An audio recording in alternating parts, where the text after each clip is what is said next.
ગુજરાતના ગૌરવ ગણાતા એશિયાઈ સિંહોની વસ્તીનો અંદાજ 2025 માટે મૂકવામાં આવી રહ્યો છે અને તેની ગણતરી હવે અંતિમ તબક્કામાં છે। 13મી તારીખે બપોરે સિંહ ગણતરી પૂર્ણ થયા બાદ મુખ્યમંત્રી ભૂપેન્દ્ર પટેલ આ નવા આંકડાની વિધિવત જાહેરાત કરશે। ત્યારે કઈ રીતે થાય છે સિંહની ગણતરી? એકનો એક સિંહ બીજી વાર ગણાઈ જાય તો? જેવા દરેક પ્રશ્નોનું સમાધાન મેળવ્યા અહેવાલમાં જય હિન્દ બે સાઇન ટીવી ન્યૂઝ પર આપની સાથે હું છું નિધિ ગઢવી। સાસણ ગીર ખાતેથી એશિયાટિક સિંહોની વસ્તી ગણતરીનો 16મો તબક્કો ચાલી રહ્યો છે। 10મી મે 2025 થી શરૂ થયેલ આ તબક્કો 13મી મે 2025 સુધી 4 દિવસમાં રાજ્યના 11 જિલ્લાઓ અને 58 તાલુકાના 35,000 ચોરસ કિલોમીટર વિસ્તારને આવરી લેવામાં આવશે। આ જિલ્લાઓ એટલે કે જૂનાગઢ, ગીર સોમનાથ, અમરેલી, ભાવનગર, દેવભૂમિ દ્વારકા, જામનગર, પોરબંદર, બોટાદ, મોરબી, રાજકોટ અને સુરેન્દ્રનગરના કુલ 58 તાલુકાઓમાં 35,000 ચોરસ કિલોમીટર વિસ્તાર આવરી લેવામાં આવવાનો છે। આ સમગ્ર પ્રક્રિયામાં કુલ 3,254 કર્મચારીઓની ટીમ જોડાઈ છે।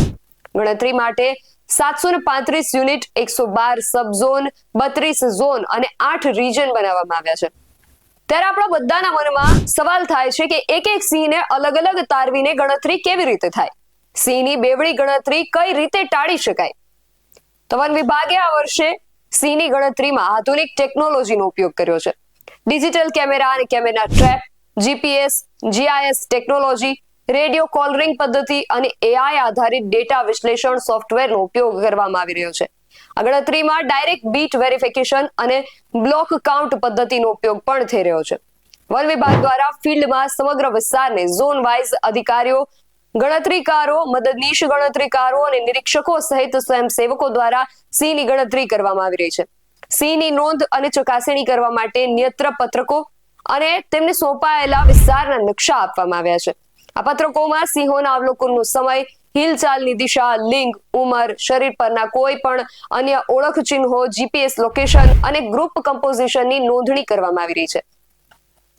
સિંહની ગણતરી માટે એક સિમ્બા એપનો ઉપયોગ કરવામાં આવી રહ્યો છે, જે એપ બીટ વાઇઝ સિંહોની કેટલી મૂછ છે, કેટલી કેશવાળી છે કે કેટલી ઉંમર છે એ જાણવામાં મદદરૂપ થાય છે। ગણતરીમાં 5 પ્રકારની ટીમ હોય છે। સૌથી પહેલા ગ્રાઉન્ડ લેવલની ટીમ, તેની ઉપર સબ ઝોન, તેના ઉપર ઝોન હેડ, તેના ઉપર રિજનલ હેડ અને તેના ઉપર કમાન્ડ એન્ડ કંટ્રોલ ટીમ હોય છે। આ બાદ સિમ્બા એપ દ્વારા ફાઇનલ આંકડો આપવામાં આવે છે। સિંહોની વસ્તી માટે ડાયરેક્ટ બીટ વેરિફિકેશન પદ્ધતિ અપનાવવામાં આવી છે, જેમાં ફિલ્ડ સ્ટાફ પોતપોતાના વિસ્તારમાં રાઉન્ડમાં સિંહોની હાજરીના દ્રશ્યો, પગલા, અવાજ કે અન્ય નિશાનને આધારે નોંધણી કરે છે। ત્યારબાદ આ માહિતીનું ડેટા એનાલિસિસ થાય છે અને ચોક્કસ વસ્તીનો અંદાજ કાઢવામાં આવે છે। આ પદ્ધતિથી સિંહોની ગણતરી કરતી વખતે જો કોઈ સિંહ પરિવાર ભ્રમણ કરતો હોય તો જે તે બીટમાં જે જગ્યાએ પરિવાર જોવા મળે છે ત્યાંથી કઈ દિશામાં આગળ વધી રહ્યો છે અને તેની અને સમયની પણ નોંધ ગણતરીકારો કરતા હોય છે, જેથી જો એવો સિંહ પરિવાર બાજુની બીટમાં પ્રવેશે તો તેની બીજી વાર ગણતરી થતા નિવારી શકાય। ગણતરીકારો તેમને જોવા મળેલા સિંહોના પરિવારમાં કોણ કોણ છે, જો કોઈ બચ્ચા હોય તો તે કેટલા છે અને અંદાજે કેટલી ઉંમરના છે, સિંહોના વ્યક્તિગત ઓળખ ચિહ્નો જેવા કે શરીર ઉપર કોઈ ઈજાના નિશાન હોય, કાનનો કોઈ ખાસ વળાંક હોય, પૂંછડીના વાળનું ફૂમતું વગેરેની પણ નોંધ કરવામાં આવે છે। આ ઉપરાંત તેઓ સિંહોના ફોટા લે છે અને ફોટોમાં જીપીએસ કોઓર્ડિનેટ્સ હોય છે, જેથી સિંહો દેખાય તે સ્થળ અને સમયની ચોક્કસ માહિતી રેકોર્ડ પર રહે અને એક જ સિંહની બીજી વાર ગણતરી નિવારી શકાય। આ ઉપરાંત સિંહો દેખાય તેનું રિયલ ટાઈમ રિપોર્ટિંગ પણ કરવામાં આવે છે। વર્ષ 2020માં કોરોના મહામારીના કારણે પરંપરાગત રીતે સિંહોની ગણતરી હાથ નથી ધરાઈ શકી। તેની જગ્યાએ સામાન્ય રીતે વન વિભાગના કર્મચારીઓ દર મહિને કરે છે તે પૂનમ અવલોકનને વિસ્તૃત સ્વરૂપ આપી તે કવાયતને સિંહોની ગણતરી તરીકે ગણવામાં આવી હતી। આ પૂનમ અવલોકન ડાયરેક્ટ બીટ વેરિફિકેશન પદ્ધતિ દ્વારા કરવામાં આવે છે। 2020ના પૂનમ અવલોકનના અહેવાલમાં જણાવ્યા અનુસાર ડાયરેક્ટ બીટ વેરિફિકેશન મેથડમાં રાષ્ટ્રીય ઉદ્યાનો અને વન્ય પ્રાણી અભયારણ્યો જેવા રક્ષિત વન વિસ્તારના બીટને વસ્તી ગણતરી માટે એક એકમ તરીકે ગણવામાં આવ્યા હતા।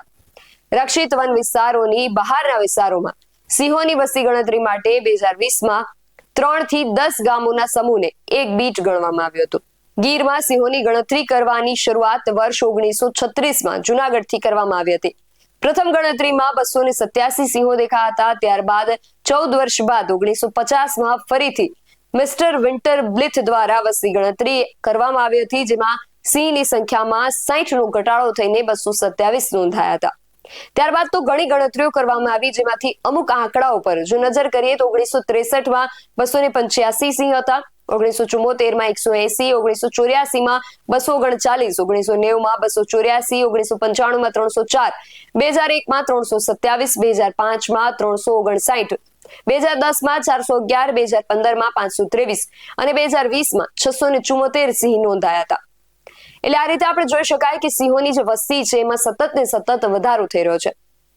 ગુજરાતમાં સિંહોની સંખ્યા જે છે એ વર્ષોથી સતત વધી રહી છે. સરકાર દ્વારા ઇકો ડેવલપમેન્ટ કમિટીઓ, વન્ય પ્રાણી મિત્રો, શૈક્ષણિક કાર્યક્રમો અને સ્થાનિક સમુદાયના સહયોગથી સંરક્ષણના વિવિધ પ્રયાસો કરાયા છે. તાજેતરના વર્ષોમાં વન વિભાગ દ્વારા ટેકનોલોજીના ઉપયોગથી મોનિટરિંગ પણ વધારે મજબૂત બનાવવામાં આવ્યું છે. આ વખતે કેટલા સિંહ નોંધાય છે તેનો આંકડો રાજ્યના મુખ્યમંત્રી ભૂપેન્દ્ર પટેલ દ્વારા જાહેર કરવામાં આવશે. માટે હવે રાહ જોવાઈ રહી છે કે આટલા વર્ષના લાંબા વિરામ બાદ સિંહોની વસ્તી ગણતરીના અંતે નવો આંકડો ક્યાં સુધી પહોંચે છે. તમારું આ વિશે શું માનવું છે અમને કમેન્ટ કરીને ચોક્કસથી જણાવજો. આવા જ વધુ અહેવાલો સાથે મળતા રહીશું. તમે મારી YouTube ચેનલને સબસ્ક્રાઇબ કરવાનું અને અમને Facebook અને Instagram પર ફોલો કરવાનું ભૂલશો નહીં. બાકી અવનવી અપડેટ્સ માટે આપ જોતા રહો BS9 TV ન્યૂઝ. નમસ્કાર.